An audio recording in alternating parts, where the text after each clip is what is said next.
Hello दोस्तों, motivation world में आप सभी का स्वागत है। आज मैं आपके सामने एक बहुत ही शानदार ज़बरदस्त मोटिवेशन कहानी लेकर आया हूँ। तो आइए सुनते हैं। अगर आपने इस स्टोरी को पूरी तरह से सुना और समझा तो शायद आपकी ज़िंदगी में हो सकता है कि कोई नया बदलाव आ पाए। तो आइए सुनते हैं। दो बहुत ही अच्छे दोस्त रहते थे और वो आपस में बहुत ही प्रेम करते थे और वो दोनों हमेशा आपस में बातें किया करते थे कि कुछ ऐसा रास्ता मिले। और वो दोनों सोचते रहते थे कि ऐसा रास्ता मिले जहाँ से हम खूब सारा पैसा कमाएं, अपने माँ बाप के और अपने फैमिली के और अपने खुद के सपने पूरे करें।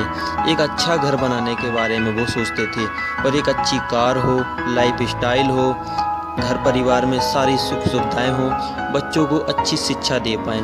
वो हमेशा से सोचते रहते थे जब भी वो काम करने जाते थे और आपस में बातें किया करते थे कि यार कभी हमारे दिन भी ऐसे आएंगे कि हमारे पास में भी लाइफ में सारी चीज़ें होंगी।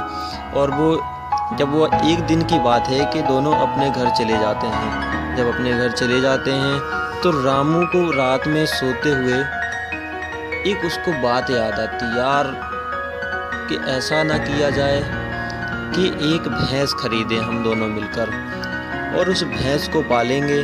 जब भैंस को पालेंगे तो भैंस बच्चे देगी, फिर 1 से 2 भैंस हो जाएगी, फिर 2 से 4 हो जाएगी, 4 से बहुत सारी भैंसें हो जाएंगी और हम उसका दूध भी बेचेंगे और ऐसे करके बहुत सारा हम पैसा कमाएंगे।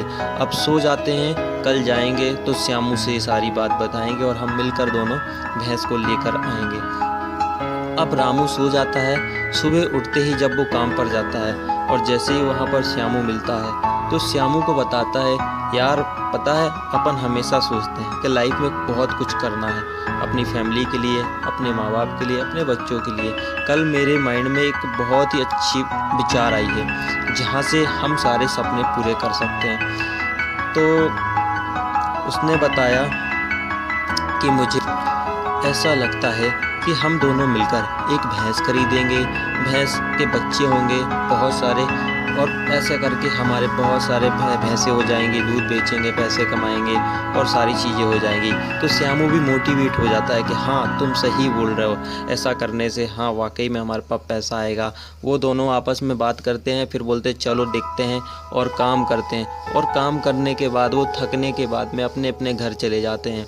कल चलेंगे भैंस खरीदने, दोनों आपस में बोलते हैं और उसके बाद दोनों अपने घर चले जाते हैं। अब दूसरे दिन की बात है, जब सुबह श्यामू आता है रामू के पास तो रामू बोलता है चलते हैं आज मार्केट से भैंस खरीद कर लाते हैं। तो श्यामू बोलता है कि नहीं दोस्त, तुम अकेले जाओ, तुम अपना भैंस लेकर आओ, मुझे कुछ काम है, मैं अपने कोई काम से जा रहा हूँ। इस प्रकार वो बात कहकर चला जाता है, मुझे भैंस नहीं लेना है। और रामू क्या करता है, रामू के माइंड में तो चल रहा था क्योंकि उसने खुद से सोचा हुआ था उसे करना है तो करना है। और रामू क्या करता है, मार्केट जाता है और मार्केट से एक भैंस खरीद कर लाता है और इस प्रकार से भैंस की सेवा करता है।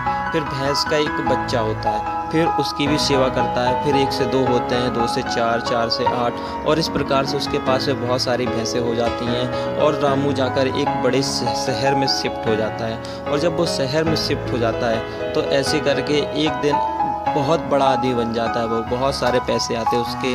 और उसके बाद में एक दिन क्या करता है रामू कि अपने बच्चे के लिए एक बर्थडे पार्टी रखता है, बहुत ही शानदार बर्थडे पार्टी जिसमें वो शहर के बहुत सारे लोगों को बुलाता है और सोचता है कि और किसको बुलाया जाए। तो उसको याद आता है कि एक मेरा दोस्त था बहुत पुराना, श्यामू गांव में रहता था, तो क्यों ना उसको भी बुलाया जाए बर्थडे पार्टी में।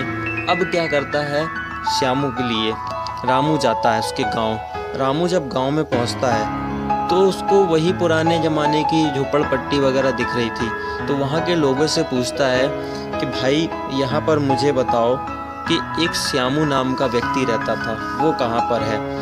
तो वो लोग बोलते हैं जो सामने टूटी फूटी झोपड़ी दिख रही है वही श्यामू का घर है।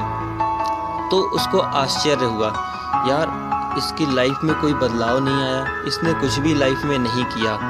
और जाता है, चलो देखते हैं, श्यामू से बात करते हैं। श्यामू के पास में जाता है और श्यामू के पास में, और जब रामू पहुंचता है तो अच्छे कपड़े होते हैं उसके ऊपर में, मतलब अपनी खुद की चमचमाती हुई कार से जाता है वो, बढ़िया बेल ड्रेस के साथ में, और आवाज़ लगाता है, श्यामू भाई बाहर आओ। श्यामू जैसे ही बाहर आता है तो श्यामू तो पहचानता नहीं है, लेकिन रामू कहता है कि दोस्त मेरे बच्चे की पार्टी है, तुमको आना है। तो वो कहता है श्यामू कि यार मैंने तुमको नहीं पहचाना, तुम कौन हो साहब? वो कहता मैं तेरा दोस्त हूँ रामू। बोले रामू ये कैसी हालत, इतने अच्छे कपड़े तेरे पास कैसे आए, ये कार किसकी है, क्या चोरी कर लाया है, बता मुझे क्या हुआ, कैसे हुआ? बोला यार नहीं चोरी करके नहीं लाया हूँ, मैं बिज़नेस का मालिक बन गया हूँ, मेरा बहुत बड़ा बिज़नेस चलता है, दूध का कारोबार है मेरे पास बहुत सारे भैंस के तबेले हैं। वो बोलता अच्छा, बोलता रामू बोलता है श्यामू मैंने तुझे भी बताया था कि अपन ऐसा करेंगे, भैंस खरीदेंगे, भैंस के बच्चे होंगे, बहुत सारे भैंस हो जाएंगे, फिर उसके बाद तबेले खोलेंगे, दूध बेचेंगे, पैसा कमाएंगे, सपने पूरे हो जाएंगे। बोले हाँ यार तुमने बताया तो था। अच्छा वही काम कर रहे हो तुम? अच्छा वाकई में? ओह मुझे तो लगा था तुम्हारी भैंस मर गई होगी। बोले ऐसा क्यों लगा था, क्यों ऐसा क्या हुआ था तुम्हारे साथ में? तुमने उस दिन पहले बोला था कि भैंस खरीदने चलेंगे और उसके बाद में मना कर दिया था। तो बोलता है यार क्या बताऊं उस दिन की बात, जब मैं तुम्हारे साथ से बात करके घर गया, घर पे जाने के बाद में मैं सोने जा रहा था और सोते ही सोते अपनी वाइफ से बात कर रहा था और मैंने अपनी वाइफ को बता दिया कि यार कल हमें एक भैंस खरीदने जाना है श्यामू के साथ में और रामू के साथ में।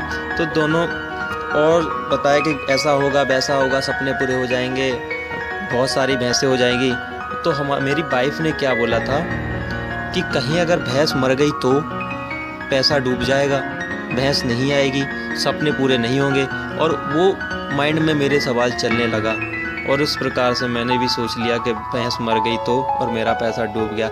इसी प्रकार हर इंसान लाइफ में कोई भी कुछ काम करने जाता है तो वो अपने ऊपर भरोसा नहीं करता, किसी और पे भरोसा करता है। जिस इंसान को इस चीज़ की नॉलेज नहीं होती है उस इंसान से जाके बात कर लेता है। क्या आप भी अपनी ज़िंदगी में बदलाव लाना चाहते हैं? अगर आप भी सोचते हैं आपके अपने खुद के माँ बाप के सपने पूरे करना, तो अपने फैसले खुद से लीजिए, ना कि किसी और के। क्योंकि कहते हैं इस दुनिया में ज़िंदगी अपने दम पे जी जाती है, ना तो मामा के दम पे, ना ही चाचा के दम पे, ना ही दादा के दम पे। लाइफ में जो भी करना है आपको खुद को करना है। लाइफ में कभी भी कोई भी प्रॉब्लम आएगी तो आपको सॉल्व करना पड़ेगा, यानी खुद के फैसले खुद से लीजिए, दूसरों पे मत टालिए। आप सभी को मेरी ये बात अच्छी लगे तो और लोगों तक पहुंचाएं। इसको लाइक करें, शेयर करें, कमेंट करें और सब्सक्राइब करें। बेल आइकन का बटन दबाना ना भूलें ताकि आने वाली जो भी न्यूज़ वीडियोस होगी वो सबसे पहले आप तक